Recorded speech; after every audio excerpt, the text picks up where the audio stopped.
Assalamualaikum warahmatullahi wabarakatuh. Kami dari kelompok 5, saya Virus Fatin Salsabila dengan NIM 0603521022. Saya Fadlur Rahman Syarif Putra dengan nomor NIM 0603521021. Saya Farfadila Utami dengan NIM 06035510223. Saya Hadifah Syakira dengan nomor NIM 06035211025. Kami akan mempresentasikan psikologi strukturalisme beserta tokoh-tokohnya. Selamat menyaksikan. Assalamualaikum warahmatullahi wabarakatuh. Saya Hadifah Syakira dengan nomor NIM 06035211025. Pada kesempatan kali ini, saya akan membahas tentang psikologi strukturalisme dengan tokoh George Muller. Psikologi strukturalisme merupakan aliran yang pertama dalam psikologi untuk mempelajari gejala-gejala kejiwaan, yang dimana metode yang digunakan adalah introspeksi atau elemen mawas diri. Dan untuk objek yang dipelajari dalam psikologi ini adalah kesadaran, yaitu dengan meminta seseorang untuk menceritakan kembali pengalaman masa lalunya atau perasaannya setelah dia melakukan sesuatu. Siapa sih George Muller itu? Jadi, George Muller adalah seorang pendeta yang lahir pada tanggal 27 September 1805 di Kronstadt, Rusia, dan meninggal dunia pada tanggal 10 Maret 1898. Selain menjadi seorang pendeta, hal mulia lainnya yang George Muller lakukan ialah dengan mendirikan panti asuhan Ashley Down di Bristol, Inggris. Ia juga telah merawat 10.000 anak yatim piatu dengan mengandalkan pemeliharaan Tuhan. Dan ada juga salah satu hal yang membuat George Muller ini terkenal atau dikenal sebagai tokoh psikologi, yaitu karena salah satu tesisnya yang berjudul Sensory Attention. Bahkan George Muller juga memberikan sumbangan kepada psikologi, khususnya pada psikofisik, ingatan, dan persepsi visual. Dan sekarang saya akan membahas tentang pemikiran-pemikiran George Muller, yaitu yang pertama adalah George Muller mengemukakan apa yang disebut The Right Associative Procedure, atau yang artinya adalah prosedur asosiatif yang benar, yang menyatakan bahwa proses mengingat dan lupa tidak semata-mata mekanistis dan otomatis, tetapi ada unsur aktivitas dari individu yang bersangkutan.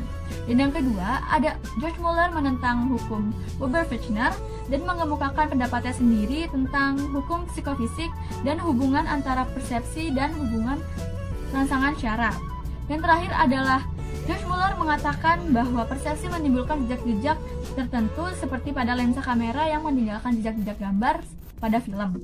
Prinsip ini kemudian dijadikan dasar dari prinsip isomorfi dari psikologi Gestalt. Dan berikut adalah sumber yang saya dapatkan untuk materi kali ini, yaitu psikologi strukturalisme dengan tokoh George Muller. Hari ini saya akan menjelaskan salah satu tokoh psikologi strukturalisme, yaitu Wilhelm Wundt. Sebelumnya, perkenalkan saya Virus Fatin Salsabila dengan NIM 0603521022. Let's get started. Sebelumnya, saya akan memberitahukan apa saja yang akan saya bahas dalam tokoh psikologi strukturalisme ini. Pertama, saya akan membahas biografi, kemudian pemikiran Wundt, dan yang terakhir membahas karya-karyanya. Mari kita mulai dari yang pertama.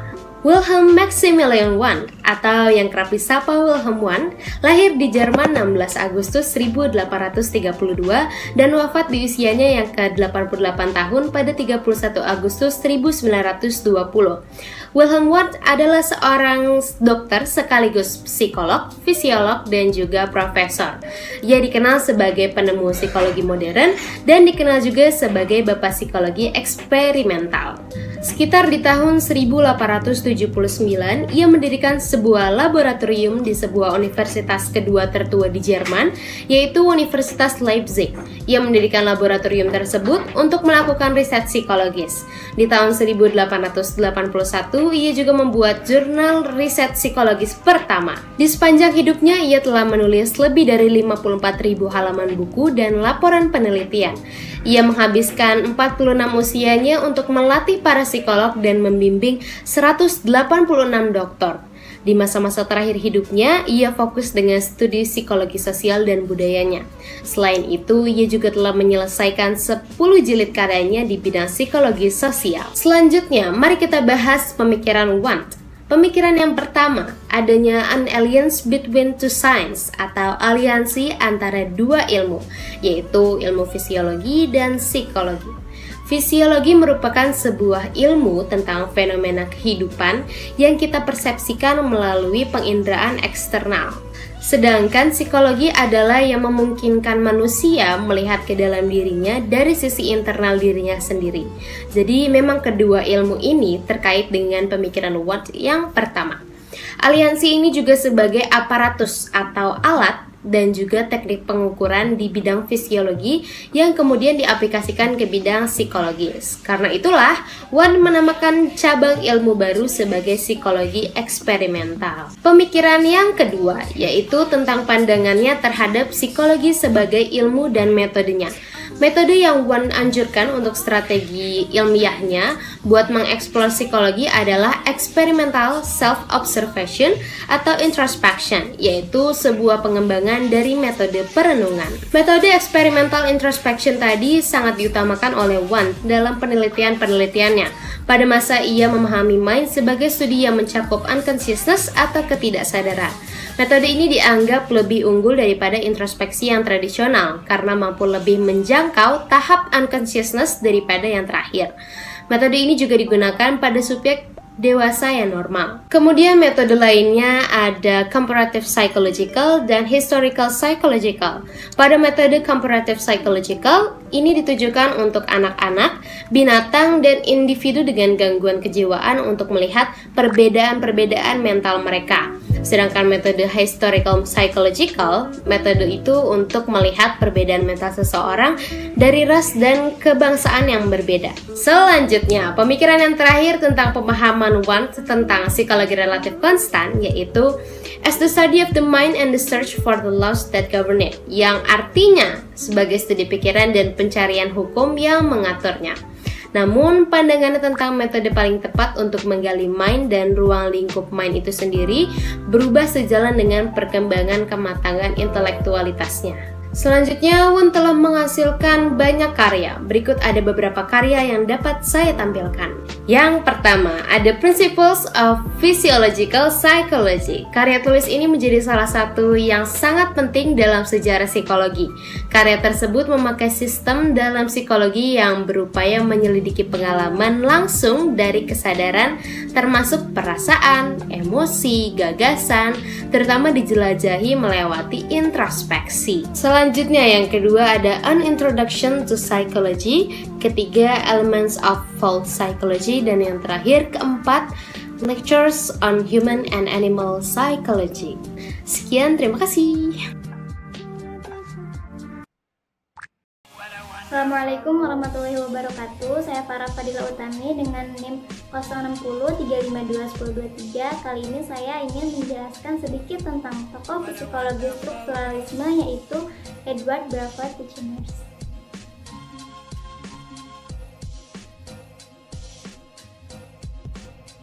Edward Bravo Titchener lahir pada tanggal 11 Januari tahun 1867. Ia adalah murid dari Wilhelm Wundt dan ia juga dikenal sebagai seseorang yang memperkenalkan aliran tentang pemikiran strukturalis. Titchener ini merupakan anggota asli dari American Psychological Association, tapi karena ia tidak pernah menghadiri satu pertemuan pun, oleh karena itu ia pada tahun 1904 mendirikan kelompoknya sendiri yang lebih dikenal dengan eksperimentalis. Pada tahun 1885, Titchener mulai belajar di Oxford. Pada awalnya, ia hanya menekuni bidang biologi saja, tapi kemudian ia mengambil studi tentang psikologi komparatif. Nah, selama di Oxford ini, ia mulai membaca tulisan-tulisan karya Wilhelm Wundt. Kemudian, pada tahun 1890, Titchener langsung belajar kepada Wilhelm Wundt di Universitas Leipzig, Jerman, dan pada tahun 1892 ia mengambil gelar PhD-nya dalam psikologi di Universitas Leipzig, Jerman. Titchener ini bukan tokoh yang mempunyai alirannya sendiri, tetapi ia sangat berpengaruh dalam dunia psikologi karena ia adalah orang yang pertama kali menerjemahkan karya Wilhelm Wundt dalam bahasa Inggris, sehingga pada saat itu sangat mudah dipahami oleh sarjana-sarjana Amerika Serikat pada saat itu. Ada beberapa perbedaan pendapat tentang ajaran Wilhelm Wundt dan juga Titchener. Yang pertama itu mengenai emosi. Menurut Wilhelm Wundt, emosi itu terdiri dari 3 pasang kutub. Yang pertama yaitu lus anlus, kemudian spandung losung, dan juga eragung barabigung. Sedangkan menurut Titchener, emosi hanya terdiri dari 1 pasang kutub, yaitu lus anlus. Pendapat yang lain itu ada tentang perhatian. Titchener ini sangat berpegang pada ajaran Wilhelm Wundt yang mengenai segala kejiwaan harus dipelajari melalui penginderaan. Oleh karena itu, menurut Titchener, teori perhatian itu sangat berbahaya karena tidak berhubungan langsung dengan penginderaan, sehingga bisa menimbulkan kesalahan dalam hasil penelitian. Kemudian dalam psikologi strukturalisme ini, Titchener menggunakan metode introspektif. Walaupun metode ini sudah digunakan oleh Wilhelm Wundt, tapi Titchener menerapkannya dengan jauh lebih teliti. Nah, menurut Titchener, menggunakan metode ini akan sangat memudahkan untuk mendapatkan informasi yang dapat dipercaya tentang sifat pikiran.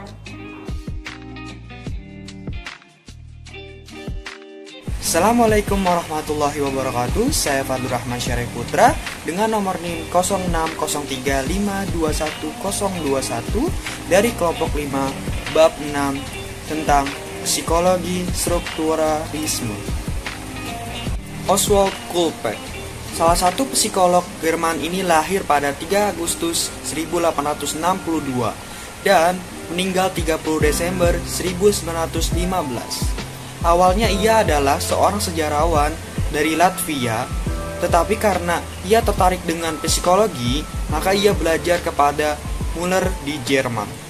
Oswald juga mendirikan sekolah psikologi, yaitu Sekolah Psikolog Würzburg. Pemikiran Oswald Kulpe. Kulpe mengantisipasi gagasan pemikiran tanpa adanya imajinasi dalam karya awalnya. Dia menggunakan eksperimen untuk menunjukkan bahwa kemampuan kita mengenali sesuatu yang pernah dilihat seseorang tidak terkait dengan apakah kita dapat mengingat gambarnya atau tidak. Kulpe percaya bahwa penelitian tentang proses berpikir pada saat itu, termasuk studi Wundt tentang hubungan antara pikiran dan gambar, belum lengkap, dipengaruhi oleh minatnya kepada filsafat. Kulpe percaya bahwa ada sensasi atau perasaan tertentu yang tidak dapat dijelaskan oleh gambar. Hubungan psikologi dengan Oswald Kulpe. Bagi dia, pikiran tidak terikat pada penginderaan, maka orang sering tidak menyadari bahwa yang terjadi selama berpikir dan orang tidak dapat menciptakan kembali tahapan-tahapan proses berpikir ke dalam dirinya. Berikut di atas adalah sumber-sumber yang saya dapatkan. Terima kasih.